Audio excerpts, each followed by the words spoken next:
देव classes में सभी छात्रों को हार्दिक स्वागत है। देव क्लासेस स्पेशल के माध्यम से सभी बच्चे अध्यापक भर्ती परीक्षा से जुड़े हुए महत्वपूर्ण कॉन्सेप्ट को क्लियर कर पा रहे हैं। इस वक्त जो हमारी सीरीज चल रही वो चल रही पेडागोजी की, जिसमें से आपको लगभग 1000 प्रश्नों की श्रृंखला मिलने वाली है। और ये 1000 ऐसे महत्वपूर्ण प्रश्न हैं जिनमें से आप लगभग सभी पिछले पेपरों के प्रश्नों को भी डॉट्स क्लियर हो जाएंगे। और इसके अतिरिक्त जो भी प्रश्न महत्वपूर्ण है, जो परीक्षाओं में बार बार पूछे जाते हैं, उनके सारे कॉन्सेप्ट भी आपके क्लियर होंगे। तो पूरा वीडियो ध्यान से देखिएगा। और लगभग एक वीडियो में 20 प्रश्नों को कवर किया गया है। समय को बर्बाद ना करते हुए हम लोग सीधे प्रश्नों पर चर्चा करेंगे और उसके राइट आंसर पर चर्चा करेंगे, ठीक है। और ये जो आपका काम है, यदि आपको वीडियो बेहतर लगे तो आप एक बार चैनल को सब्सक्राइब जरूर करें यदि नए हैं, और पुराने हैं तो सब्सक्राइब तो आप कर ही चुके होंगे, तो आप फटाफट सभी दोस्तों को शेयर भी करें। देखिए प्रश्न नंबर 168 देखते हैं। 167 तक के प्रश्न 167 ये प्रश्न आपके हो चुके हैं। यहाँ से देखते हैं हम। कहता है प्राथमिक स्तर पर शिक्षा का माध्यम क्या होना चाहिए। शुरुआती स्टेज में शिक्षा का माध्यम क्या होना चाहिए। राजभाषा होना चाहिए, अंग्रेजी होना चाहिए, राज्य भाषा होना चाहिए, या फिर मातृभाषा होना चाहिए। क्या माध्यम होना चाहिए। तो देखिए राजभाषा और राजभाषा इससे कोई मतलब नहीं है। ज़रूरी नहीं है कि हम भाषा में अंग्रेजी ही रखें, लेकिन बालक जिस माहौल का रहने वाला है उसकी मातृभाषा ही उसकी सबसे बेहतर भाषा होती है। तो प्राथमिक शिक्षा का जो स्तर होना चाहिए उसकी मातृभाषा होनी चाहिए।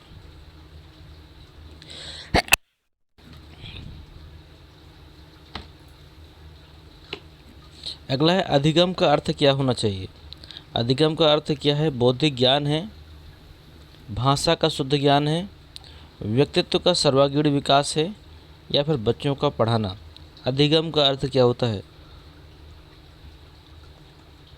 देखिए अधिगम का अर्थ पढ़ाई लिखाई से होता है, तो ये बौद्धिक ज्ञान तो आपका है नहीं है, ठीक है। भाषा का शुद्ध ज्ञान, ठीक है, ये मान सकते हैं थोड़ा बहुत, लेकिन अभी भी ये पूरा तरीके से शुद्ध नहीं है। लेकिन व्यक्तित्व का सर्वांगीण विकास, ये आपका एक राइट आंसर होता है। अधिगम का जो उचित अर्थ है वह व्यक्तित्व का सर्वांगीण विकास। तो विकल्प नंबर यहाँ पर सी आपका सही हो जाता है। प्रश्न नंबर 170 है। कहता अभिप्रेरणा एक क्या है। वैज्ञानिक विचारधारा है, मनोवैज्ञानिक विचारधारा है, स्वाभाविक विचारधारा है, या फिर भौतिकवादी वस्तु है। अभिप्रेरणा क्या है। अभिप्रेरणा की हम यदि बात करें तो ये मनोवैज्ञानिक नहीं है, वैज्ञानिक नहीं है, स्वाभाविक नहीं है, भौतिकवादी भी नहीं है, लेकिन ये मनोवैज्ञानिक कहलाती है। तो ये आपके विकल्प नंबर बी आपका राइट आंसर होगा। अगला प्रश्न है आपका 168, ये हो गया है, अगला है 4 साल का बच्चा जो है वो अपने खेल, माँ बाप, भाई बहन, खाने पीने के अलावा और कुछ नहीं जानता या जानती है, ठीक है। और दूसरा है आपका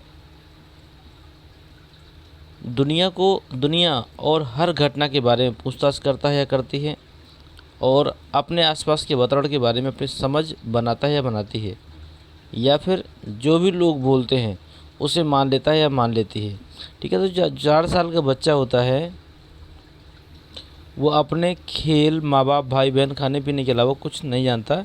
ये गलत है, क्योंकि वो बहुत कुछ जानता है। जो देखता है अपने समाज में उन चीज़ों को सीखने की कोशिश करता है। इसमें दुनिया और हर घटना ये संभव नहीं है। 4 साल के बच्चे को अपने घर के आसपास का वातावरण ही मालूम है, वो दुनिया के बारे में और होने वाली हर घटनाओं के बारे में क्या जानकारी होगी। तो ये गलत है आपका, ये भी गलत है, क्योंकि कहते हैं जो बोलते हैं वो मान लेता है या मान लेती है। ऐसा संभव नहीं होता है कि हम कुछ भी बोलें और सामने वाला कुछ भी मान ले, तो ये गलत है। लेकिन यहाँ पर देखिए कहता है अपने आसपास के वातावरण के बारे में अपनी समझ बनाता है या बनाती है, ठीक है। यदि बालक को लगता है कि मुझे इस बच्चे के साथ खेलना चाहिए तो खेलेगा। यदि उसको लगता है कि इस काम को करने से घर वाले डांटेंगे तो उससे डरेगा। अगर उससे लगता है इस काम को करने से घर वालों से प्रशंसा मिलेगी तो वो करेगा। ये सारी चीज़ें क्या है, अपने आसपास के वातावरण से ही चीज़ों को सीखता है और वही चीज़ें वो अपने विचारधारा में भी लाता है। तो विकल्प नंबर इसका सी सही होगा। अगला है बाल मनोविज्ञान के व्यवहार का वैज्ञानिक अध्ययन है। बाल मनोविज्ञान का जो व्यवहारिक अध्ययन है वो किस पर निर्भर करता है? बालक पर, शिक्षक पर, किशोर पर या फिर इनमें से कोई नहीं? तो जब बाल मनोविज्ञान है तो आधार भी बालक ही होगा और अध्ययन भी उसी के आधार पर होगा। तो विकल्प नंबर ए ही इसका सही आंसर हो जाता है। अगला है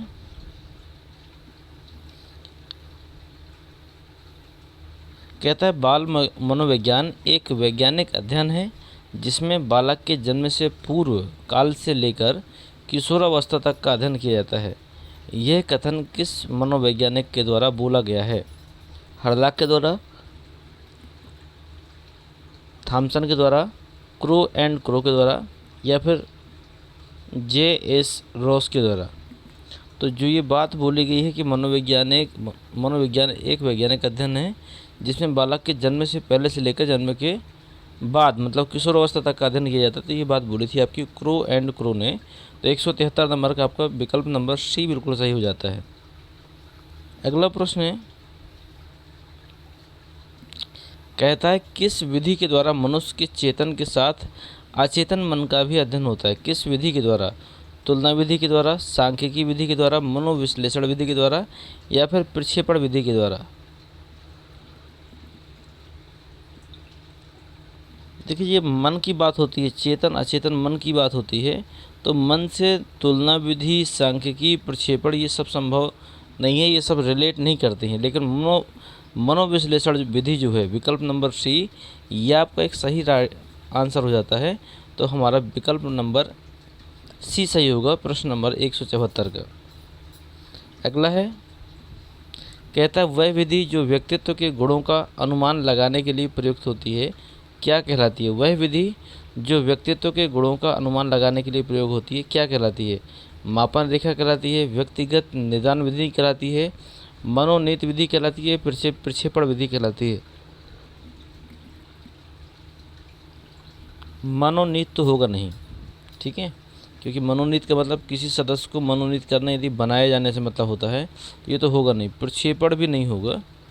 व्यक्तिगत निदान विधि और मापन रेखा विधि, ये दो में से कोई एक हो सकता है। तो फिर से प्रश्न को देखिए, वह विधि जो व्यक्तित्व के गुणों का अनुमान लगाने के लिए प्रयुक्त होती है, प्रयुक्त होती है मतलब कहीं ना कहीं मापन का कार्य करती है।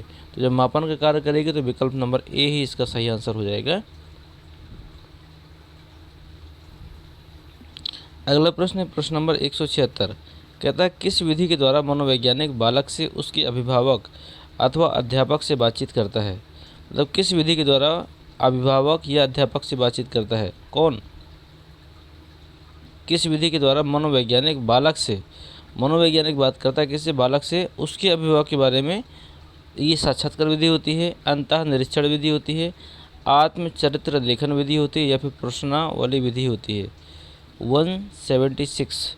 यहाँ पर देखो प्रश्नावली से तो कोई मतलब नहीं है, इससे प्रश्न उत्तर नहीं हो रहे हैं, सामान्य चर्चा हो रही है।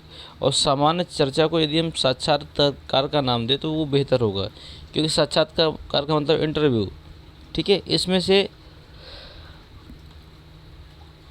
कुछ नहीं होता है। साक्षात्कार का मतलब होता है जब हम अपनी निजी जानकारी को किसी दूसरे के साथ साझा करते हैं तो उसे हम इंटरव्यू कहते हैं।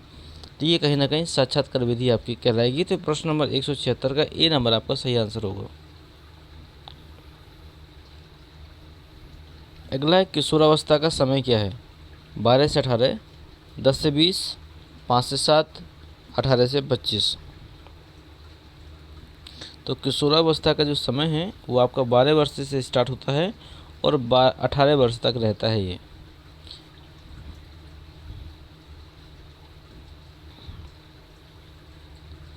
अगला है कहता है किस मनोवैज्ञानिक ने 20वीं शताब्दी को बालक की शताब्दी कहा है? 20वीं शताब्दी को बालक की शताब्दी कहा है, मतलब अब जो कुछ भी होगा वो बालक पर निर्भर होगा। फ्रायड ने, जुंग ने, मैकडूगल ने या फिर क्रो एंड क्रो ने? तो ये बात आपकी क्रो एंड क्रो के द्वारा ही बोली गई है कि किस मनोवैज्ञानिक ने 20वीं शताब्दी को बालक की शताब्दी, तो बालक की जो शताब्दी कहा है वो कहा है आपका क्रो एंड क्रो ने।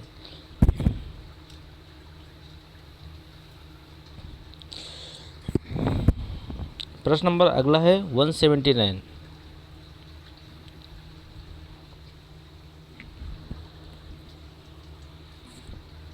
इसमें कहता है स्टैनले हॉग के शब्दों में विकास की किस अवस्था को विशेष दबाव और तनाव और तूफान संघर्ष की अवस्था माना गया है।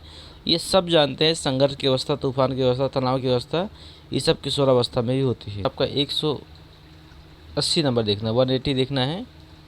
कहता है शिशु क्रोध और प्रेम में अंतर करने लगता है। कब से अंतर करने लगता है? प्रथम महीने में, द्वितीय में, तृतीय में या फिर छठवें महीने में। शिशु मतलब समझ जाता है आपको देखकर कि आप कब नाराज़ हैं, कब खुश हैं।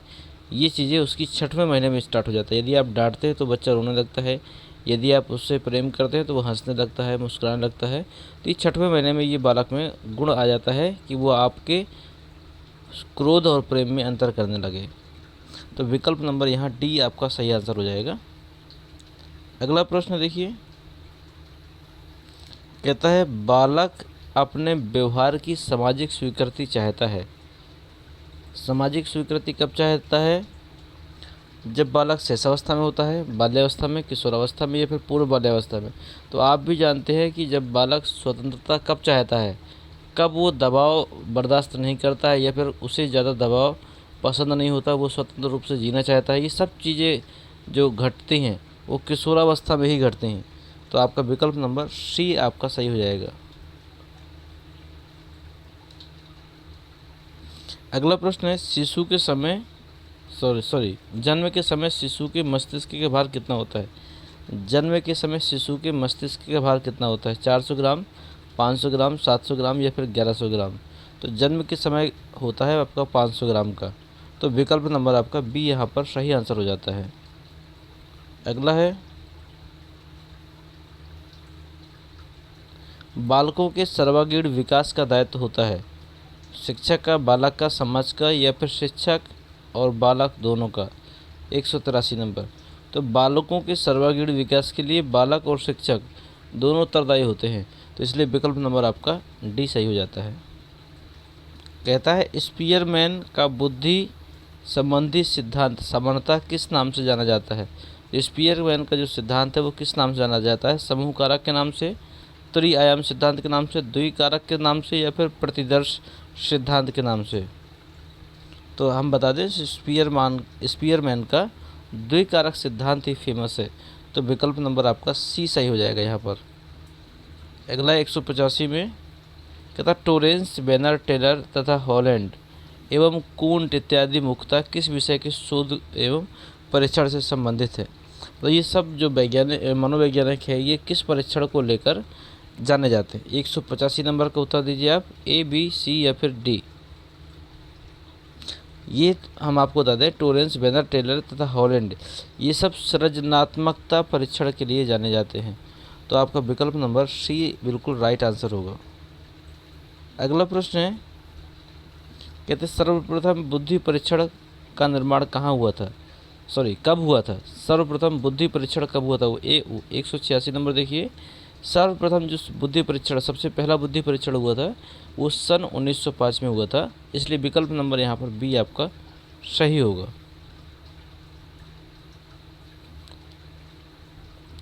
अगला है गिलफोर्ड ने कारक विश्लेषण के आधार पर कितने कारकों का अस्तित्व प्राप्त किया है? गिलफोर्ड ने कारक विश्लेषण के आधार पर कितने कारकों का अस्तित्व प्राप्त किया है? 187 नंबर है, बताइए फटाफट। 10, 25, 80 या फिर 50। तो आपको बता दें गिलफोर्ड ने 80 कारक विश्लेषण के आधार पर अस्तित्व प्राप्त किया था। तो विकल्प नंबर इसका सी सही हो जाएगा। अगला है प्रोग्रेसिव मैट्रिसेस बुद्धि परीक्षण का निर्माण किसने किया? कोह ने, सेगुइन ने, रेवेन ने या फिर जोशी ने। 188 नंबर का बताइए। तो ये आपका रेवेन हो जाएगा। विकल्प नंबर आपका सी बिल्कुल सही आंसर होगा। अगला है 187 नंबर, 188 हो गया है आपका। 189 नंबर देखिए। बिने साइमन बुद्धि परीक्षण किस प्रकार का है? व्यक्तित्व है, व्यक्तित्व शाब्दिक या व्यक्तित्व अशाब्दिक, सामूहिक या फिर इनमें से कोई नहीं? 189 नंबर का राइट आंसर दीजिए। तो बिने साइमन जो बुद्धि परीक्षण है, बिने साइमन का बुद्धि परीक्षण है, ये व्यक्तित्व शाब्दिक परीक्षण होता है। यहाँ पर आपका इंडिविजुअल वर्बल, तो आपका ए नंबर है, आपका सही आंसर हो जाएगा 189 नंबर में। आज का लास्ट प्रश्न है इस वीडियो का, स्पीयरमैन ने बुद्धि में से किन दो कारकों को सम्मिलित किया है? स्पीयरमैन ने बुद्धि में किन किन कारकों को सम्मिलित किया? जो दो कारक हैं वो सामान्य एवं असामान्य है, विशिष्ट एवं अति विशिष्ट है, सामान्य एवं विशिष्ट है, या फिर इनमें से कोई नहीं है? तो स्पीयरमैन ने बुद्धि के जो दो कारक शामिल किए हैं उनमें से एक सामान्य है, एक विशिष्ट है, इसलिए विकल्प नंबर आपका सी बिल्कुल सही आंसर हो जाता है। 190 का कौन सा होगा? 190 का होगा सी नंबर।